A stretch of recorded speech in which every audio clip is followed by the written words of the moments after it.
Hello everyone. So you just lost your CM finals after spending countless of hours trying to make the perfect Umas, but you still somehow lost. Why is that the case? An important fact that I don't really see a lot of Umatubers talk about is team composition when it comes to building your Uma for the CM. And that's exactly what I want to talk about today. So before we start, for disclaimer, I'm a new player who started back in December and now I have a CM win rate of 4 out of 6 CMs, which the only CMs I have lost were the first two I participated in when I didn't know anything about the game. So I just wanted to share a little bit of what has worked for me ever since. Feel free to make any corrections in the comments below and take what I say with a grain of salt. Now, let's talk about exactly what a win condition is.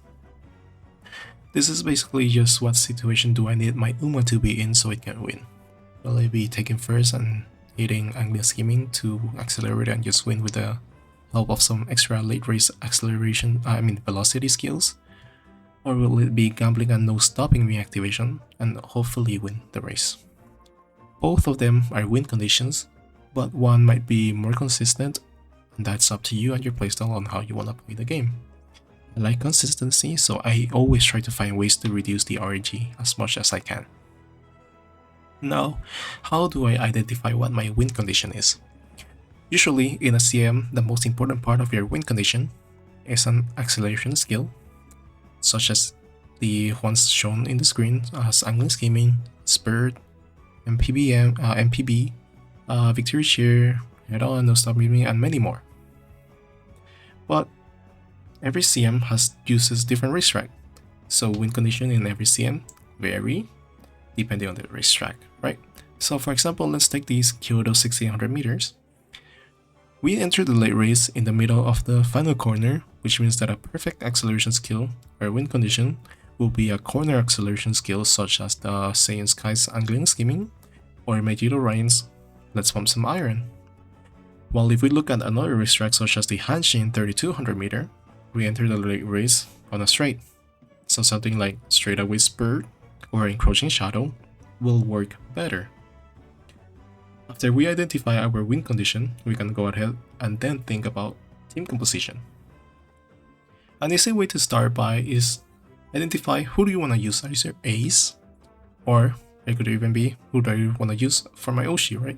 Your Oshi will always be there, you might want to use her. So I'll use the previous case of the Kyoto 1600 meter to build a team. So since we are in a corner, I know that angling and scheming is usable for this racetrack. So for this purpose, I will be running a front runner, in this case Saiyan Sky, or any other front runner inheriting ANS. Now, I'll provide two examples of team compositions that I thought of when I was looking at this racetrack. So both of them follow the triple aces team composition, in which is that really common, or let's just put your 3 best Umas and all of them has a chance to win type scenario. So, team 1, I have double front 1 late, and then team 2, I have 1 front 2 late. Both of them have Saiyan Sky and Angling and Scheming, which I had already decided that, that's what my win condition, that's what I want to use to win. So, well, which one supports my Saiyan Sky more? Well, it's actually the double front runner plus 1 late meta, or team composition I mean. This one helps me because the 2 front runners are gonna push each other, pacing up the lobby and making it so that we can win the game by hitting first through consistent skill activation of Angling Scheming. While the other one, Team 2, is not really that much of help for my Saiyan Sky because nobody else is there to push her further and pace up the lobby in order for her to hit the Angling Scheming, because there might be any other players who are also running for runners to block her. Well, but in the case of Team 2, we have 2 late surgers, with both of them having also the chance of hitting Let's Pump Some Iron, which can also deny this Let's Pump activation for other Umas in that case, right? Now, what if I don't want to commit my time to make 3 good Umas? with 3 different win conditions, right? Well, we can do debuffer compositions. Some of the common debuffers composition that I see a lot is the 2 aces plus 1 debuffer, 1 ace plus 2 debuffer. 1 ace plus 2 debuffer is where you build the best of the best ace that you can make with 2 debuffers that can deny the win condition of other Umas, and also debuff, speed debuff or stamina debuff, depending on whatever you want to build, however you want to build your debuffer on against other Umas, right? While the 2 ace plus 1 debuffer is more like, oh, you have a backup plan because you don't really want to trust your single ace that as much, and your second Uma can win. So there's more flexibility in that case. So in the previous example, I used Saiyan Sky, right? But in that case, if I run let's say if I run a solo ace, 2 debuffers, how can I make my Saiyan Sky even better aside from the debuffs? Well, you can actually do a frontrunner debuffer. This is because if I run a frontrunner debuffer, the debuffer can help Saiyan Sky take the front super early and push her ahead from other Umas, while maintaining their position during the late race when other Umas start overtaking her. So that means that my debuffer can then proc some hesitant skills since they activate during the late race of the racetrack. So this is how another way that we can think of how we can support our Umas when we are building the team composition.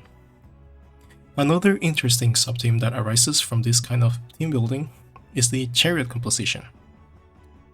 The chariot composition uses either 2 fronts or 2 runaways with the unique mechanic of spot struggle.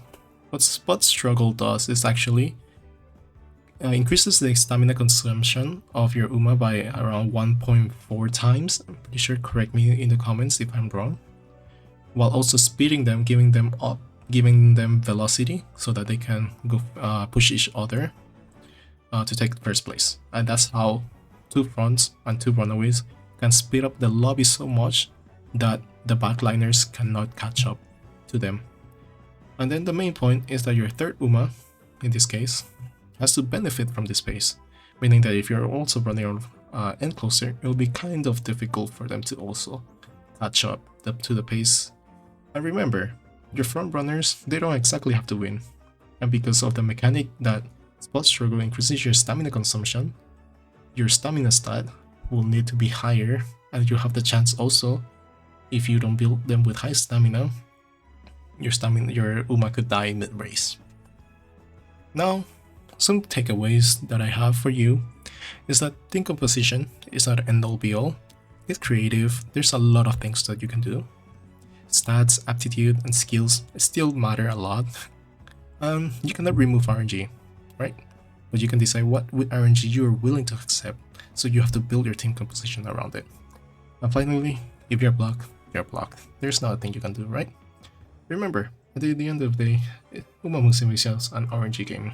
If you lose the 1%, then it is what it is, and you just have to accept the outcome of the decisions that you made.